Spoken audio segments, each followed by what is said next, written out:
Bonjour à tous et à toutes, j'aimerais donner à cœur à chacun des chrétiens nés de nouveau enfants de Dieu, c'est que effectivement le don de Dieu, pour être sauvé, il est gratuit, il se trouve en Jésus-Christ, par la foi réelle et véritable et vivante.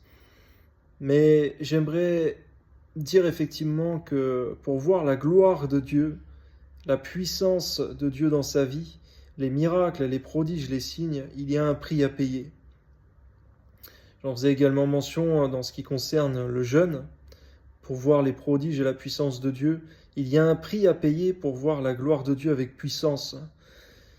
S'il y a effectivement la gratuité dans le don de Dieu pour être sauvé, il y a maintenant un prix à payer.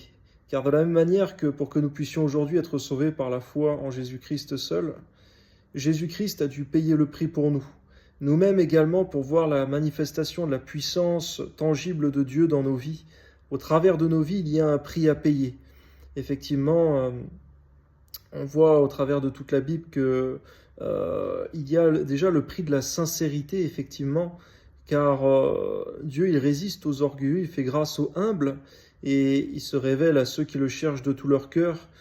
Dans la relation personnelle avec Dieu, il y a le prix de la sincérité, mais également, pour voir les prodiges et la puissance de Dieu, le jeûne en fait partie.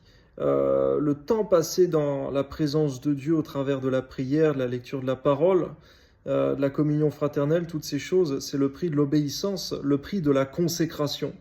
Ce sont des choses effectivement où Dieu voit, où Dieu pèse également. Il y a un prix à payer pour voir ces choses dans sa propre vie et autour de soi. Tout ne se fera pas de manière naturelle et passive. Il y a un prix à payer. On voit que dans l'histoire des hommes, des femmes que Dieu a suscités dans l'histoire, tout simplement, non seulement dans la Bible, mais également de nos jours, on voit effectivement que ce sont des hommes, des femmes qui avaient soif de Dieu véritablement, qui ont payé le prix de la consécration, de la sincérité, de l'obéissance, qui ont vu des choses puissantes de Dieu dans leur vie. Que Dieu nous pousse et nous encourage également à faire ces mêmes choses, de prendre exemple sur ce qui plaît à Dieu, ce qui est agréable à Dieu et ce qui sont les principes de Dieu.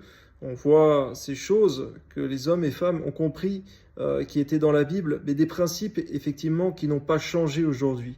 Dieu est un Dieu d'ordre et de principes et il ne change pas. Peu importe les temps, les circonstances, Dieu ne change pas. Il est le même hier, aujourd'hui et éternellement. On doit le chercher, le connaître par ces moyens-là et agir en conséquent. Que Dieu vous bénisse.